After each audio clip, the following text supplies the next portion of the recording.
এই জন্য আল্লাহ তাআলা কোরআনের মধ্যে যাতে ভুলে না যায় আয়াত দিয়ে দিয়েছে, আফাহাসিবতুম আন্নামা খালাকনাকুম আবাসা, তোমরা কি মনে করছো তোমাদেরকে আমি এমনি সৃষ্টি করছি, যে কোনো কারণ নাই, আমার কোনো উদ্দেশ্য নেই? এরকম জানো, এরকম জানো। আর কারণ কি? আমাদের মৌত এবং হায়াত সৃষ্টি করার কারণ কি আমি বলছিলাম, আল্লাযী খালাকাল মাউতা ওয়াল হায়াতা লিয়াবলুয়াকুম আইয়ুকুম আহসানু আমালা। আল্লাহ তাআলা মৌত এবং হায়াতকে সৃষ্টি করছেন এটাই বোঝানোর জন্য যে তোমরা কে কিরকম উত্তম আমল করো। আমলের জন্য আমাদেরকে এই দুনিয়াতে পাঠানো হয়েছে, অন্য কোনো কিছুর জন্য না। এখন বলবেন হুজুর তাহলে আমি ব্যবসা করবো না? ব্যবসা भी আমল হ্যাঁ, ব্যবসাও আমল, চাকরিও আমল, খেতি খাবার সেটাও আমল,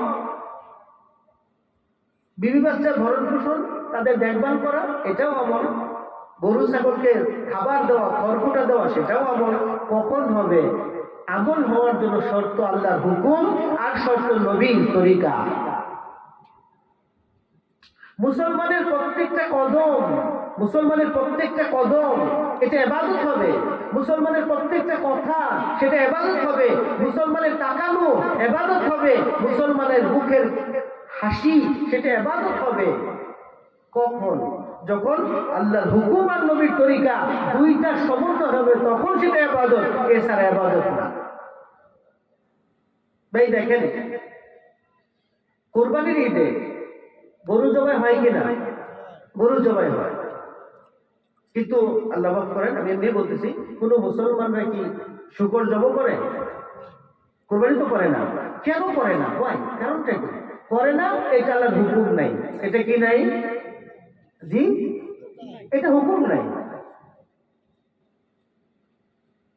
আচ্ছা, আপনারা কি আবার দেখছেন যে কোনো গরু ছাগল ভেড়া উট মহিষ যাই বলেন যেগুলা আমরা কোরবানি করি, এগুলাকে কি গলার মধ্যে ফাঁসি দিয়া গাছের ডালে ঝোলায়া এরপর মারা হয়? তলোয়ার পেটের মধ্যে ঢুকায় দিয়া রক্ত প্রবাহিত করে মারা হয় না। কিভাবে? একেবারে বিসমিল্লাহ, আল্লাহর নামে, বিসমিল্লাহ আল্লাহু আকবার বলে একেবারে ধারালো অস্ত্র দিয়ে, যাতে কষ্ট কম হয়, দ্রুত কেটে যায়, ধারালো অস্ত্র দিয়ে তার গলার মধ্যে রক্তটা কেটে দেওয়া হয়। তাহলে এখানে গরু ছাগল ভেড়া আমরা জবাই করি কেন? এটা আল্লাহর হুকুম আছে এই জন্য। আর এটা হালাল হলো কেন? এটা এই জন্য যে এইটার গোশত খাওয়া হালাল এই জন্যই যে এই আল্লাহর হুকুমের মধ্যে আমরা নবীর তরিকাকেও লাগাইছি। নবীর তরিকা কি? ধারালো অস্ত্র দিয়ে জবাই করতে হবে, বিসমিল্লাহ আল্লাহু আকবার আল্লাহর নামে শুরু করতে হবে, রক্ত প্রবাহিত হতে দিতে হবে, আরো কিছু শর্ত আছে। এই সুন্নত তরিকাগুলা যখন ফরজের সাথে মিলছে তখন সেটা খাওয়ার উপযুক্ত হয়েছে, তখন সেটা ইবাদত হয়েছে। আমার কথা কি বুঝতে পারতেছেন আপনারা?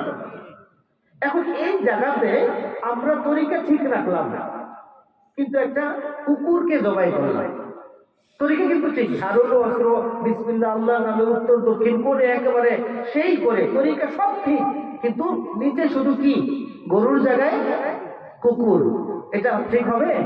হবে না। কেন? সুন্নত যতই থাক খরচ তো নাই, এই জন্য এটা চলবে না। আবার আমরা গরু জবাই করতেছি, এটাকে যদি ফাঁসি দিয়ে মারা হয়, এটা যদি তলোয়ার দিয়ে পেটের মধ্যে পাক দিয়ে মারা হয়, এটাকে যদি অন্য কোনো যন্ত্রণা দিয়ে তাকে মারা হয়, সেটাও কিন্তু চলবে না। কেন? হুকুম থাকলে কি হবে, তরিকা যে নাই। ভাই আমার কথা কি বোঝা যায়? তাহলে আপনারা ভালো করে বোঝেন, হালাল হওয়ার জন্য এক নম্বর শর্ত আল্লাহর হুকুমও যেরকম চাই, সাথে সাথে নবীর সুন্নত তরিকাও থাকা চাই। হুকুম নাই সুন্নত আছে, ইবাদত হবে না। হুকুম আছে সুন্নত নাই, ইবাদত হবে না। দুইটার মধ্যেই আল্লাহর হুকুম আর নবীর তরিকা লাগে। এই জন্য ভাইসু বুজুর্গ, আমাদেরকে আল্লাহ তাআলা এই দুনিয়াতে পাঠাইছেন মুসলমানের। আমি বলছিলাম প্রত্যেকটা কদমই সেটাই আল্লাহর জন্য হবে, প্রত্যেকটা কদম তার জান্নাতের দিকে যাবে, প্রত্যেকটা কথা তার ইবাদত হবে। মুসলমানের হাসিটা ইবাদত হবে, মুসলমানের কান্নাটা ইবাদত হবে, মুসলমানের তাকানোটা ইবাদত হবে, মুসলমানের ফিকিরটা ইবাদত হবে। তখন যখন সে আল্লাহর হুকুমগুলোকে নবীর তরিকায় পুরা করবে তখন। এখন একজন ব্যবসায়ী যদি সকালবেলা যায়, ধরেন ফজরের নামাজ পড়লো, আলহামদুলিল্লাহ, নামাজ পড়ার পরে কিছু সময় মসজিদে অপেক্ষা করলো, ইশরাকের ওয়াক্ত হলো, ইশরাক করলো, এরপরে 8টা সাড়ে 8টার দিকে যে রিল্যাক্সে দোকান করলো, বিসমিল্লাহ বলে দোকান করলো, আর বসলো যে আজকে সারাদিন আমি একটা মিথ্যা কথাও বলবো না, আমার যে পণ্যগুলো খারাপ আছে আমি কাস্টমারকে বলেই দিব ভাই এটার মধ্যে দোষ আছে, আর যেগুলো ফ্রেশ আছে আমি বলবো যে এগুলো খুব ভালো।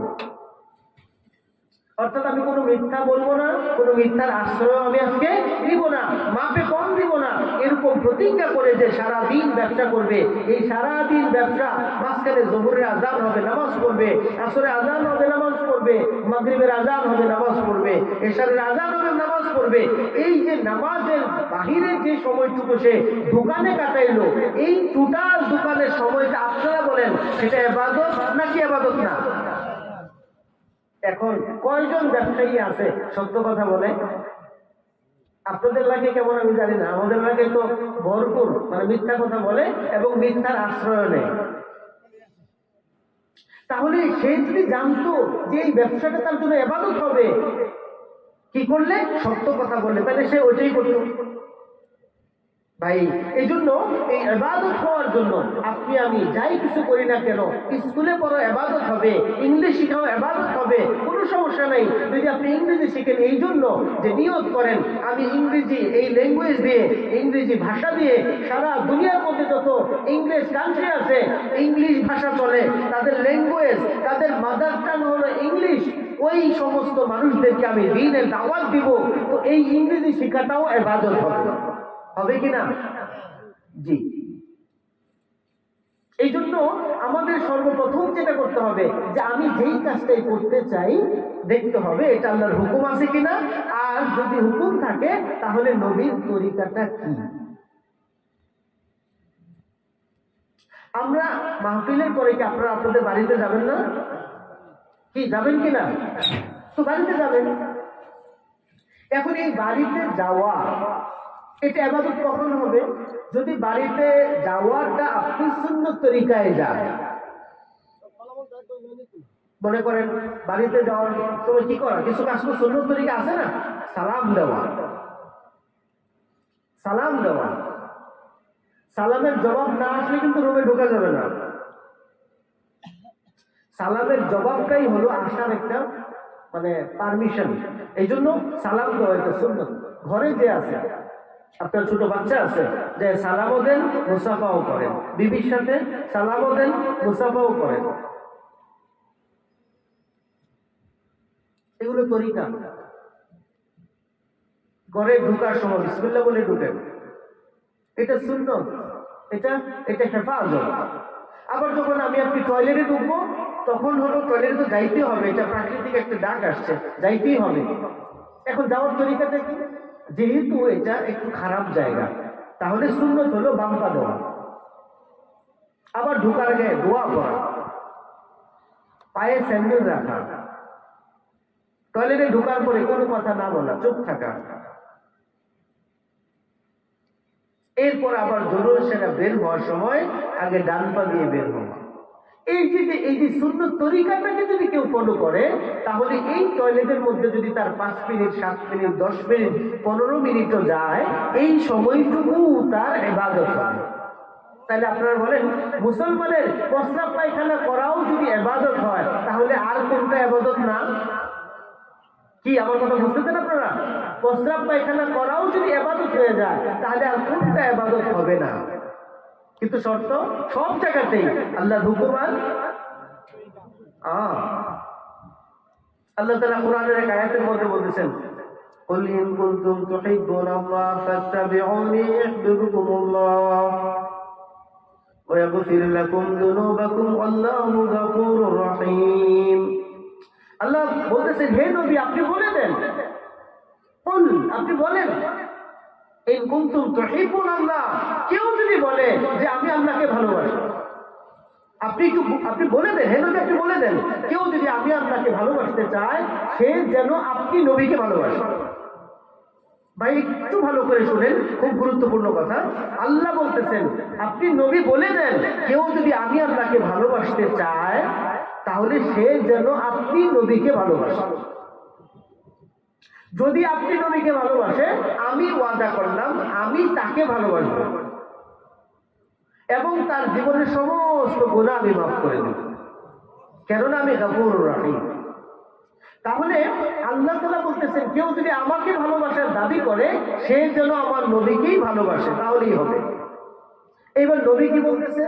মান আহাব্বা সুন্নতি ফাকাদ আহাব্বানি। নবী বলতেছে যে আমি নবীর সুন্নতকে মুহাব্বত করলো, সুন্নতকে ভালোবাসলো, সুন্নতের ইত্তেবা করলো। মান আহাব্বা সুন্নতি ফাকাদ আহাব্বানি, যে আমি নবীর সুন্নতকে মুহাব্বত করলো, সুন্নতকে ভালোবাসলো, সে যেন আমি নবীকেই ভালোবাসলো। আর যে আমি নবীকে ভালোবাসলো কানা মাই ফিল জান্নাহ, যে আমি নবীকে ভালোবাসলো সে আমার সাথেই জান্নাতে যাবে। তাহলে একটু সহজ করে বুঝেন, কঠিন কিচ্ছু না। আল্লাহ বলতেছে সরাসরি আল্লাহকে ভালোবাসা যাবে না, সরাসরি আল্লাহকে ভালোবাসা যাবে না। আল্লাহকে ভালোবাসতে হলে মাধ্যম হলো নবী। আর নবীকে আমরা এখন পাবো কি? আপনাদের সিলেটে কি নবী আছে নাকি? নাই। আমাদের নবী বলছেন আনা খাতাবুন নাবিয়্যিন লা নবিয়্যা বাদি, আমি শেষ নবী, আমার পরে কোনো নবী নাই। এই জামানাতে যদি কেউ নবী দাবি করে, এই জামানাতে যদি কেউ নবী দাবি করে, যদি করে তাহলে সাথে সাথে তাকে কল্লা সরায় দেওয়া এটা ওয়াজিব, এটা জরুরি।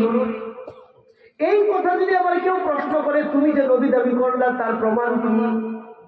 বুঝেন এই কথা? মনে করেন এই এলাকায় একজন নবী দাবি করলো, তাহলে সমস্ত মুসলমানের জিম্মেদারি কি? তাকে কতল করা।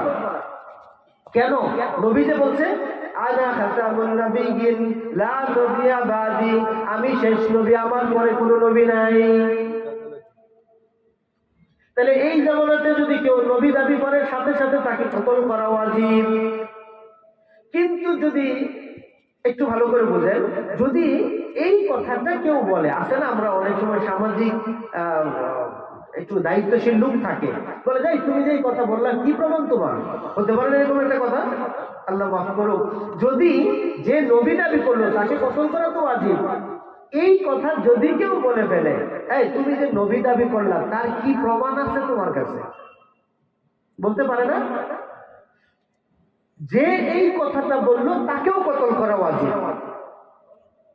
ভালো করে বুঝেন, যে নবী দাবি করলো তাকে তো কতল করা ওয়াজিব, যে এই প্রশ্ন করলো যে তুমি যে নবী তার কি প্রমাণ আছে তাকেও কতল করা ওয়াজিব। কারণ তারও ঈমান চলে গেছে, সেও প্রমাণ চাইতেছে, যদি প্রমাণ পায় তাহলে সে নবী দাবি মানে নিবে। কথা বুঝেন নাই? প্রমাণ চাওয়া মানে কি? তার মানে ভিতরে সন্দেহ আছে, নবী আবার আসতে পারে। কিন্তু নবী তো বলছেন আনা খাতামুন নাবিয়্যিন লা নবিয়্যা বাদি, আমি শেষ নবী, আমার পরে কোনো নবী নাই। তাহলে নবী দাবি করলেও তাকে কতল করতে হবে। নবী দাবি করার পরে যদি বলে তার তোমার কি প্রমাণ আছে তোমার কাছে, এই কথা যে বলবে তাকেও কতল করতে হবে।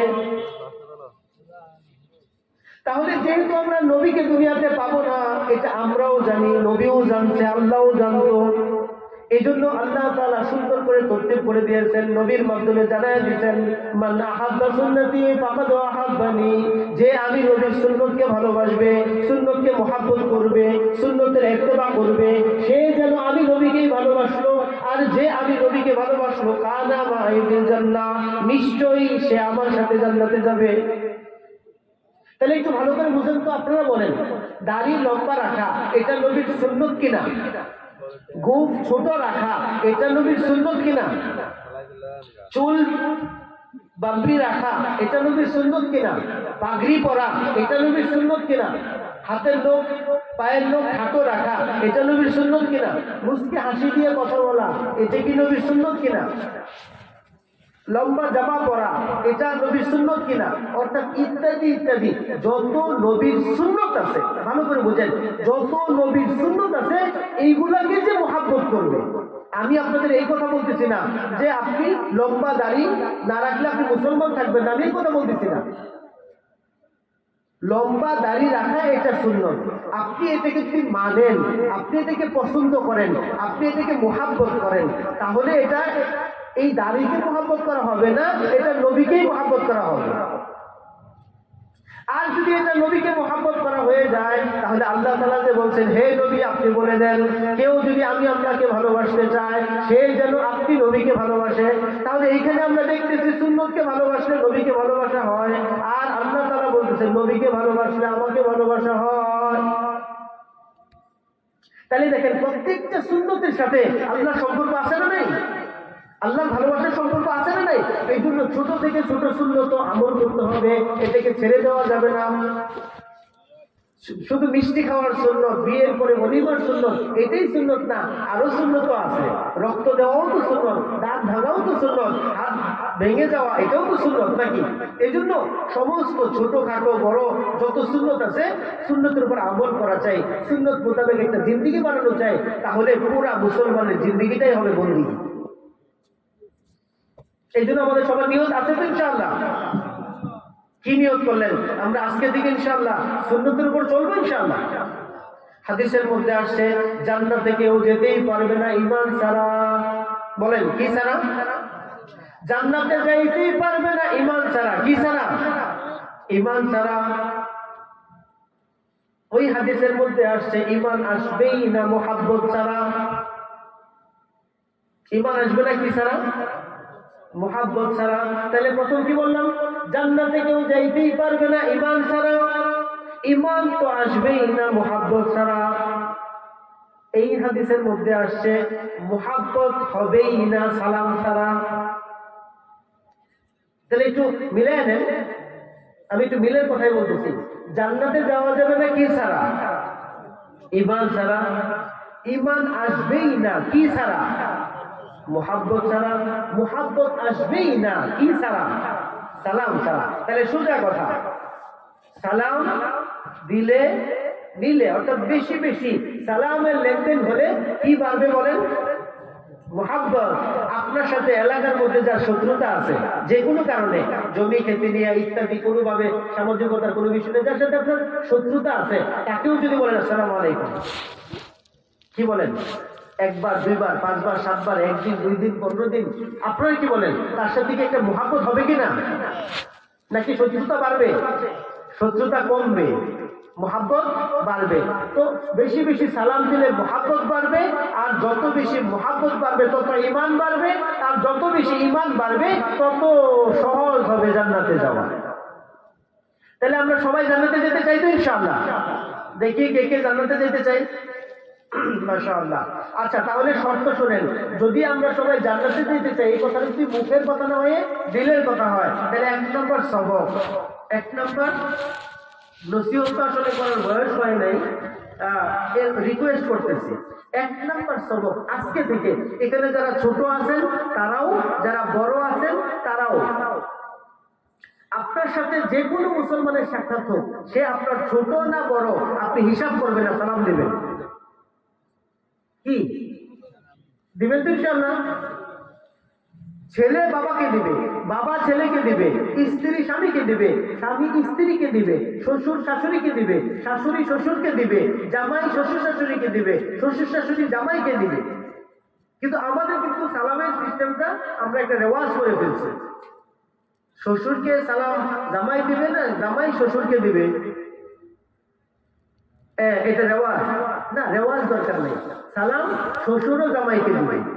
সালামের ব্যাপারে কোনো জামাই শ্বশুর নাই, সালামের ব্যাপারে বড় ছোট নাই, সালামের ব্যাপারে মহিলা পুরুষ নাই, সবাই সবাইকে সালাম দিবে। তাহলে যত বেশি আমরা ঘরের মধ্যে সালামের প্রচলন করব, তত বেশি ঘরের মধ্যে মুহাব্বত বাড়বে, আর যত বেশি মুহাব্বত বাড়বে তত বেশি ঈমান বাড়বে, আর যত বেশি ঈমান বাড়বে তত তাড়াতাড়ি জান্নাতে যাওয়া সহজ হবে।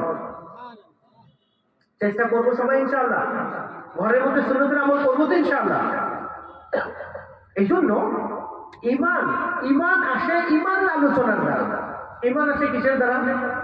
ইমানের আলোচনার দ্বারা। এখন বলেন, চায়ের স্টলে কি ইমানের আলোচনা হয়? কোনোদিন শুনছেন?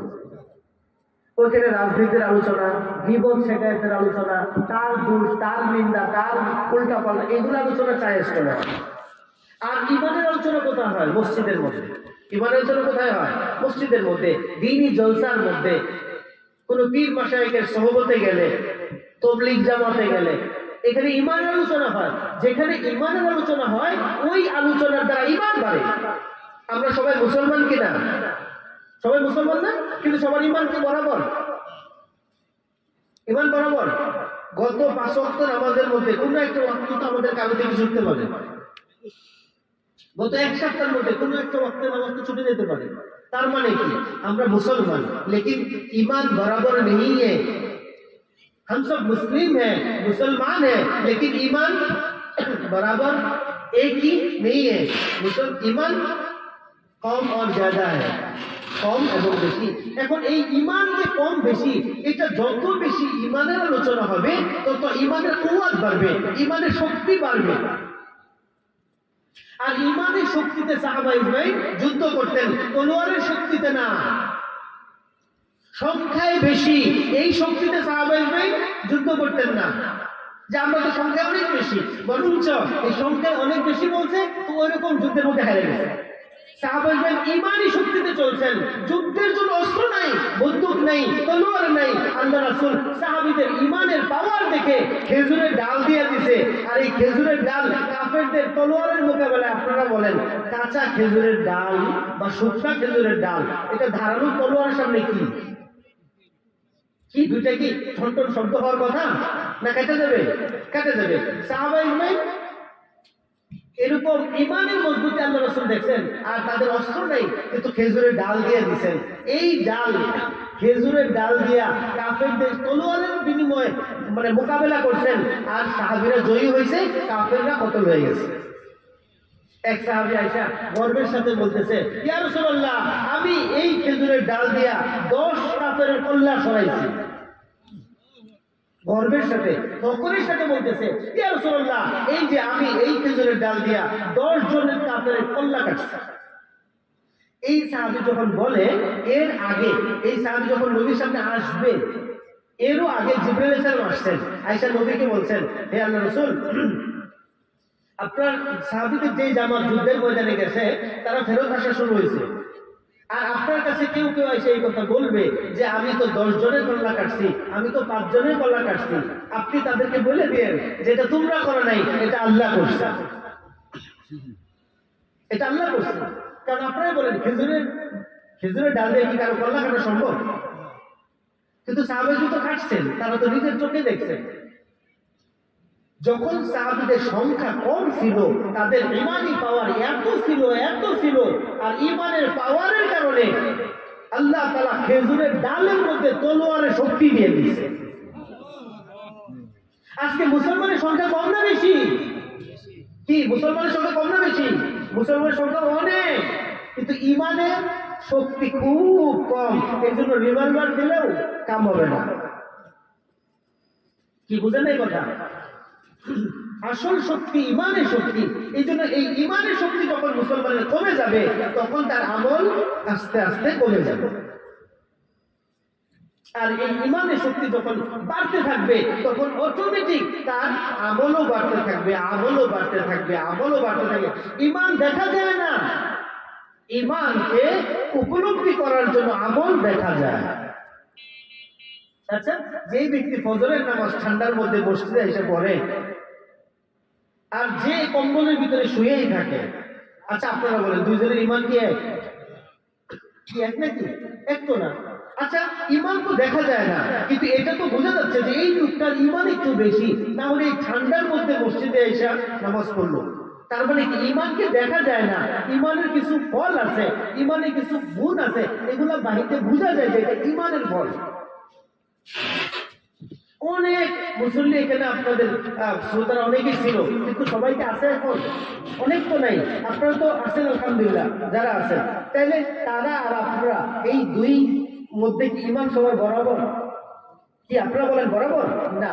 কারণ ধৈর্য, সবর, ইস্তেকামাত এটা অনেক বড় বুজুর্গ। আল্লাহ তাআলা কোরআনের মধ্যে বলছেন, ইন্নাল্লাযীনা ক্বালু রাব্বুনাল্লাহু সুম্মা ইসতাকামু তাতানাজ্জালু আলাইহিমুল মালায়েকা। আল্লাহ তাআলা এই আয়াতের মধ্যে বলতেছেন, ইন্নাল্লাযীনা ক্বালু, নিশ্চয়ই যারা বলে আল্লাহ আমার রব, ইন্নাল্লাযীনা ক্বালু রাব্বুনাল্লাহ, আল্লাহ আমার রব, সুম্মা ইসতাকামু, এটার উপর মজবুত থাকে, এটার উপর ইস্তেকামত থাকে, এটার উপর দৃঢ় মতো থাকে, তাদের যখন মৌতের সময় হবে, তাতানাজ্জালু আলাইহিমুল মালায়েকা, ওই ব্যক্তি যখন মৃত্যুর শয্যায় চলে যাবে, আল্লাহ তাআলা আসমান থেকে এই ব্যক্তির জন্য ফেরেশতাদের জামাত পাঠাবে। মৃত্যু খুব কঠিন জিনিস, মৃত্যু খুব কঠিন, ভয়ানক এক যন্ত্রণাদায়ক একটা বিষয় মৃত্যু।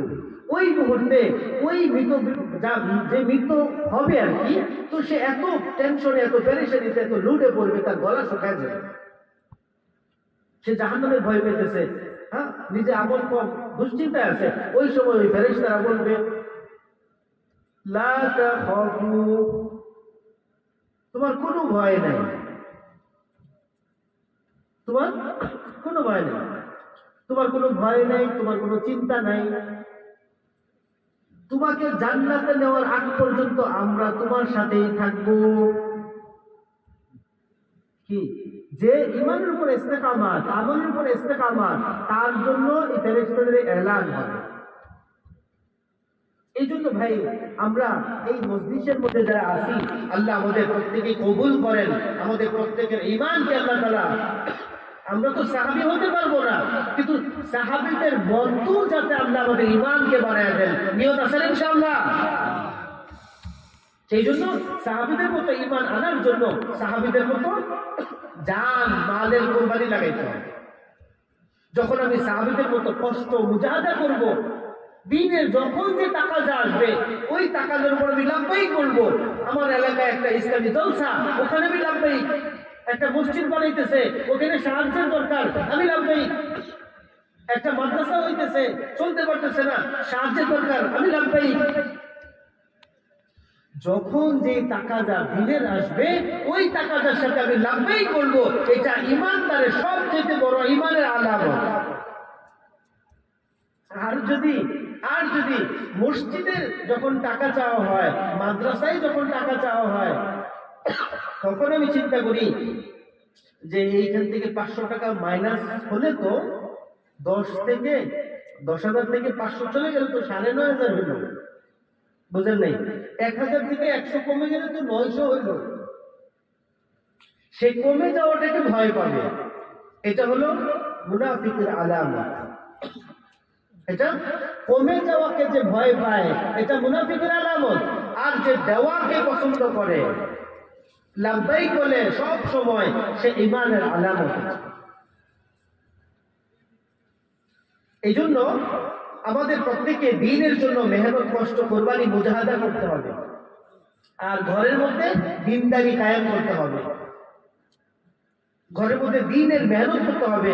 ঘরের মধ্যে টিভি আছে, ঘরের মধ্যে আরো অন্যান্য যন্ত্র আছে, রেডিও আছে, মোবাইল আছে, কিন্তু ঘরের মধ্যে তালিম নেই। আমাদের মা বোনরা কই থেকে দ্বীন শিখবে বলেন? যে মেয়েটার বিয়ে হয়ে যায়, তার সম্পূর্ণ দায়িত্ব তার স্বামী। সে যদি সূরা ফাতিহা না জানে, ওযু গোসল কিচ্ছু না জানে, স্বামীর উপর জিম্মাদারি তাকে শেখানো। এখন স্বামীও যদি না জানে, তখন কি হবে? এই মহিলা কোনো ইমাম সাহেবের কাছে যায় শিখবে, কোনো হুজুরের কাছে যায় শিখবে, এটারও তরতিব নাই। তাকে শিখতে হবে তার স্বামীর কাছে। এখন স্বামী যে পারে না, এখন শিখবে কই? স্বামীর জন্য সহজ রাস্তা হলো মসজিদের মুয়াজ্জিন, মসজিদের ইমাম, মাদ্রাসার হুজুর, তাবলীগে যাওয়া, ওইখানে যায় সে ওযু শিখবে। এই ওযুটা বিবিকে শিখাবে। ওলামায়ে কেরামের সুন্নতে যায় সূরা ফাতিহা শিখবে, কালেমা শুদ্ধ শিখবে, ওই যতটুকু শুদ্ধ হলো ততটুকু তার বিবিকে শুদ্ধ করবে। ভাই আমার কথা বুঝতেছেন আপনারা? যদি দেখেন এখানে আপনারা অনেকে বয়স্ক আছেন, 50-60 বা তারও বেশি, আল্লাহ মাফ করুন। এমনও তো হতে পারে আপনাদের কারো ঘরের আপনার বিবি এই 50 বছরে আপনার সংসারের জিন্দেগি, এখনো পর্যন্ত তাকে একদিন জিজ্ঞাসা করা হইল না, বলো তো সূরা ফাতিহা। আয় হায়, যদি এরকমটা হয়ে যায়, তার গলত থাকে, ভুল থাকে, তাহলে আপনি ধরে নেন যে আপনার অবস্থা খারাপ। আপনি হাজী সাহেবই হন, আর আপনি তবলিগের 3 চিল্লার আমিরই হন, আর আপনি যাই কিছু হয়ে যান, মাফ করে দেন যদি কেউ কষ্ট পান, আপনি যাই কিছু হয়ে যান, আপনি ধরা খাইছেন, এটা মনে রেখেন। কারণ কাল হাসরের ময়দানে আপনার এই বিবি, যাকে আজকে আপনি এত স্নো পাউডার, এত তেল সাবান দিতেছেন, এত কাপড় চোপড় দিতেছেন, হাসরের ময়দানে আপনার এই স্ত্রী আপনার বিরুদ্ধে মামলা করবে। হ্যাঁ, বলবে আল্লাহ আমার স্বামী তো বছরে বছরে 40 দিনে চিল্লাই চলে যেত, 4 মাসে চলে যেত। কি বুঝেন এই কথা? আমার স্বামী তো জুমার বয়ান শুনতো, বিভিন্ন মাহফিলে রাত 12টা-1টা পর্যন্ত বয়ান শুনতো। কই একদিনও তো আমাকে কিছু বলে নাই। আমি তো তার রান্না বান্না নিয়ে ব্যস্ত ছিলাম, আমি তো তার বাচ্চা কাচ্চা লালন পালন নিয়ে ব্যস্ত ছিলাম, আমি তার ঘর দুয়ার সাফাইয়ের ব্যাপারে ব্যস্ত ছিলাম। কই কোনোদিন তো আমাকে বলে নেই। আল্লাহ আজকে যদি আমাকে জাহান্নামে দিতে হয়, আল্লাহর কাছে মামলা করবে। আজকে যদি আমার গুনার কারণে, আমার আমল না থাকার কারণে যদি আমাকে জাহান্নামে দিতে হয়, তাহলে শর্ত হলো আমার ওই স্বামীকে সাথে দিতে হবে। তখন আপনারা এই কথা মনে করেন না যে মনে হয় স্বামী তো নেককার, এই জন্য স্ত্রীকে স্বামীর সাথে দিয়ে জান্নাত দিয়ে দিবে। ঘটনা কিন্তু এটা হবে না। ঘটনা হবে যে মামলা করছে তার সাথে ওই আমলওয়ালা পুরুষ স্বামীকে দিয়ে জাহান্নামে ছেড়ে দেওয়া হবে। তাইলে এবার বলেন, শুধু নিজেরা আমল করলে বেঁচে গেলাম, না আমল যেটুকু করছি অন্যকে শিখাইলে পরে বেঁচাতে পারতাম? জি জি জি জি। এই জন্য সাহাবাগণ বলতেন বাল্লিগু আন্নি ওয়ালাউ আয়া। আল্লাহ রাসূল এই কথা বলছেন, বাল্লিগু পৌঁছে দাও আন্নি আমার পক্ষ থেকে, ওয়ালাউ আয়া যদি একটা আয়াতও তুমি জানো। ভাই আমরা তো অনেক সময় কথা মনে করি যে আমি যদি মুফাসসির হই, আমি যদি কোরআনের হাফেজ হই, পরে না আমি কাউকে শিখাবো না, এরকম না। আল্লাহ তাআলা রাসূল বলতেছেন বাল্লিগু পৌঁছে দাও আন্নি আমার পক্ষ থেকে, ওয়ালাউ আয়া যদি একটা আয়াত জানো, একটা আয়াত যদি হয় এটা পৌঁছে দাও। কেউ যদি সহি করে লা ইলাহা ইল্লাল্লাহ মুহাম্মাদুর রাসূলুল্লাহ এই কালেমাটুকু যদি কেউ সহি করে জানে, তার উপর জিম্মাদারি, তার উপর দায়িত্ব, তার কর্তব্য। যারা জানে না তাকেও এইভাবে সহিভাবে শিখিয়ে দেওয়া। এখন আমার বিবি যদি না জানে, বিবিকে শিখিয়ে দেওয়া আমার জিম্মাদারি। আমার মা যদি না জানে, মাকে শিখিয়ে দেওয়া আমার জিম্মাদারি। যদি সন্তান না জানে, তাকে শিখিয়ে দেওয়া আমার জিম্মাদারি। যে জানে, যে জানে না, যে জানে, যে জানে না, জাননেওয়ালার উপর জিম্মাদারি, যে জানে না তাকে শিখিয়ে দেওয়া। ভাই একটা ভুল আপনাদের ভাঙলো কিনা যে আমি অনেক জানলে পরে শিখাবো, এরকম নাকি? ওয়ালাউ আয়া যদি একটা আয়াত হয়, তাহলে এই মজবাই কি জানেন না? একটা এত কেউ জানেন না? জানেন তো। তার মানে সবাই শিখানোর ব্যাপারে সবার জিম্মাদারি সমান। হ্যাঁ, এখন যারা হাফেজে কোরআন, যারা আলেমে দ্বীন, মুফতি মুফাসসির, মাশায়েখ, পীর মাশায়েখ, ওনারা অনেক বড়, ওনাদের পৌঁছানোর দায়িত্ব বেশি। আর আমি আপনি আওয়ামুন নাস, সাধারণ মানুষ, আমি যতটুকু জানি ততটুকু আমি পৌঁছাবো, এর বাইরে আমার জিম্মাদারি নাই। তাহলে এই জন্য আমরা এই কথা নিয়ত করতে পারি কিনা যে আমি ওযুর ফরজ যদি পারি, এই ওযুর ফরজ আরেকজনকে শিখাই দেব। আমি গোসলের ফরজ পারি, এইটুকু আমি আরেকজনকে শিখাই দেব। আমি কালেমা তাইয়্যিবা পারি, এটা একজনকে শিখাই দেব। নিয়ত করা যায় ইনশাআল্লাহ? এটা আমাদের জিম্মাদারি। নিজেও আমল করব, অন্যকেও আমলের উপর ওঠানোর জন্য চেষ্টা করব তো ইনশাআল্লাহ। জি, যখন আল্লাহ তাআলার জন্য হবে। বুখারী শরীফের প্রথম হাদিস, হাদিসের টুকরা অংশ হলো ইন্নামাল আমালু বিন্নিয়াত। হাদিস অনেক লম্বা, সামান্য অংশ হলো যে ইন্নামাল আমালু বিন্নিয়াত, বলে যে নিয়ত, মুমিনের নিয়ত যেরকম হবে তার আমলের বদলাও ওইরকম হবে। যেমন ধরেন এই মজমায় আপনারা আছেন, আপনারা যদি এই কথা মনে করেন কথা শুনতেছি, এটা আল্লাহ সওয়াব দিবে কিনা, সওয়াব দেয় কিনা, তাহলে আল্লাহ তাআলাও চিন্তা করবে আমি দিব কিনা, দেই কিনা। কারণ মুমিনের ধারণাটা কি, তার নিয়তটা কি। আর যেই মুমিন এই চিন্তা করবে আমি আমল করছি ইনশাআল্লাহ, অবশ্যই আল্লাহ কবুল করবেন, আল্লাহ বলে হ্যাঁ অবশ্যই আমি কবুল করলাম। এই জন্য মুমিনের নিয়ত এটা আমল থেকেও বেহতর। কারণ আপনি যে নিয়ত করছেন এটা কেউ জানে না, আমল করলে তো কেউ দেখবে, জানবে। রিয়া, অহংকার, কিবির আসতে পারে, কিন্তু নিয়তের বেলায় কিন্তু অহংকার, রিয়া, কিবির আসার কোনো সুযোগ নেই, কোনো সুযোগ নেই। এই জন্য আমাদের উপর জিম্মাদারি যে আমি যতটুকু আমল করি এটা একমাত্র আল্লাহর জন্যই করব, যতটুকু দান সদকা করি, যতটুকু ইবাদত করি, যতটুকু দ্বীনি কথা শুনি, যা কিছু করি সব একমাত্র আল্লাহ তাআলার জন্যই করব। আর আমি যতটুকু জানলাম ততটুকু অন্যকে জানানোর জন্য ইনশাআল্লাহ চেষ্টা করব। কি কার কার নিয়ত আছে দেখি? ইনশাআল্লাহ।